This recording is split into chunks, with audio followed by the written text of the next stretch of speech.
श्री गणेशाय नमः.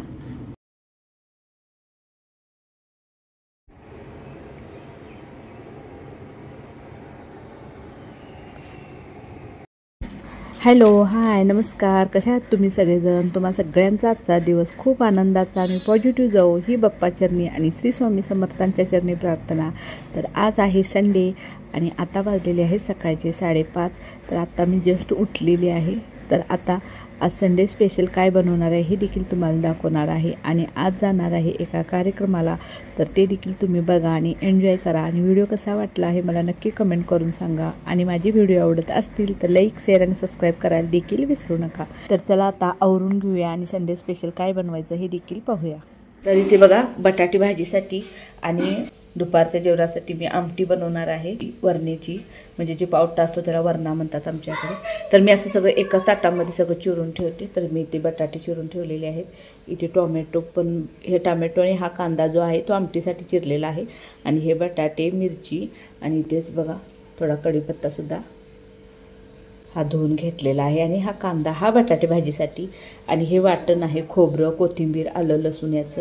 तर हे बटाटे भाजीसाठी मी वापरणार आहे. आणि डोश्यासोबत बटाटे भाजी मी कशा पद्धतीने करते तुम्हाला दाखवते.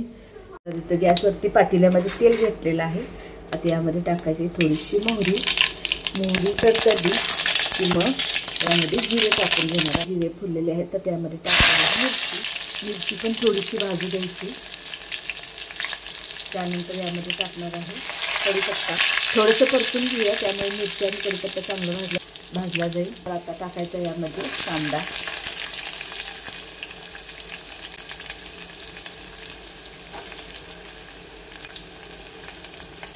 तर हा कांदा आता सोनेरी रंगावर येऊपर्यंत परतून घ्यायचा आहे. त्या साईडला कांदा परतूपर्यंत मी इकडं आमटी फोडणी टाकण्यासाठी पातेलं ठेवून घेतलेलं आहे. तर यामध्ये थोडंसं तेल टाकून घेतो.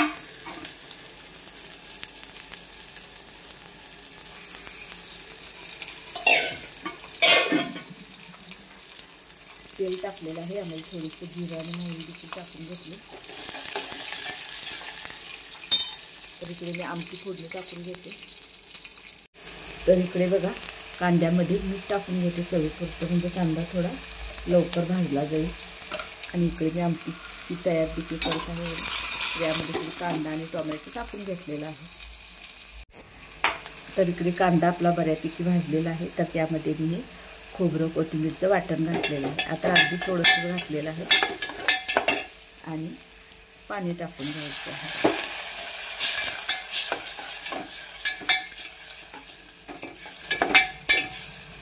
आणि या पातेल्यावरची प्लेट झाकून 2 मिनटं हे पाणी कमी होईपर्यंत, आटूपर्यंत ठेवायचं आहे.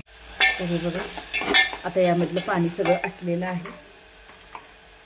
तर थोडीशी हळद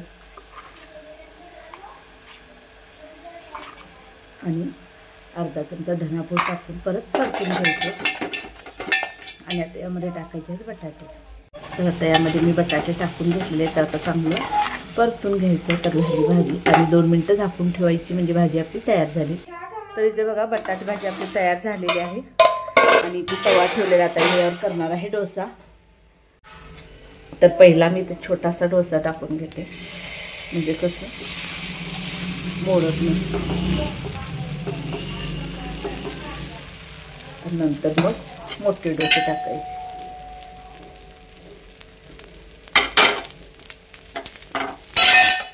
डोश्याचं पीठ अर्ध पातेलं होतं तर हे फुगून बरंच झालेलं आहे. तर यामध्ये बघा, मी 3 वाटी तांदूळ आणि 1 वाटीला थोडीशी कमी उडदाची डाळ आणि 1 चमचा मेथीदाणा टाकून भिजत ठेवलेलं होतं. आणि जेव्हा मिक्सरला हे लावलं त्यावेळी मी यामध्ये 1.5 चमचा साखर टाकली आणि अर्धी वाटी पोहे टाकलेले. इकडे बघा डोसा आपला. तर आता मोठा डोसा टाकून घेऊया. एकदा तवा टाकला व्यवस्थित येतात.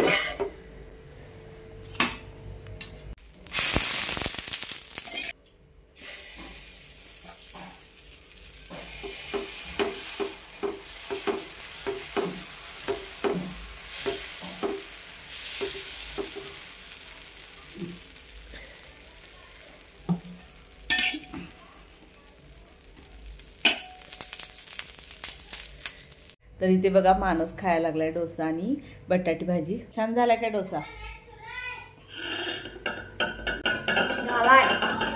आणि पाहिजे काय बस?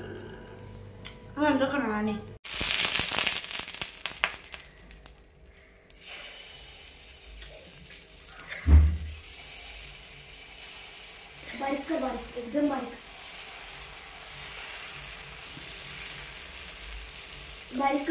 बारीक पण नसते, पातळ म्हणायचं असते. पातळ.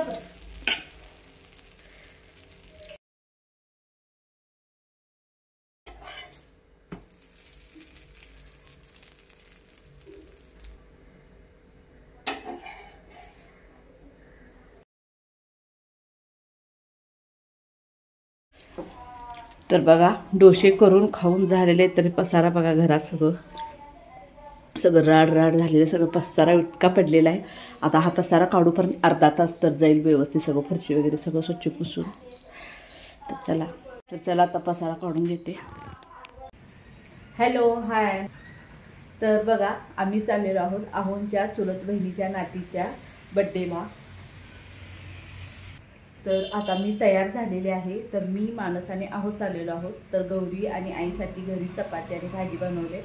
त्या काही दोघी येणार नाही, त्यांनी सगळ्यांनाच या म्हणून सांगितले, पण सगळी जाणं काय बरोबर वाटत नाही. मग आम्ही तिघं चाललो आहे, कारण श्रावण महिना असल्यामुळं रोजच काय तर कार्यक्रम आहेत. मग आई काल गेल्या होत्या आमच्या जाऊबाईंच्या, आमच्या त्या चुलत जाऊबाई आहेत त्यांच्या घरामध्ये देव आणला होता, तर तिकडं आई काल जेवायला गेल्या होत्या आई आणि हे. मग आज आम्ही जातो इकडे बड्डेला. तर गेल्या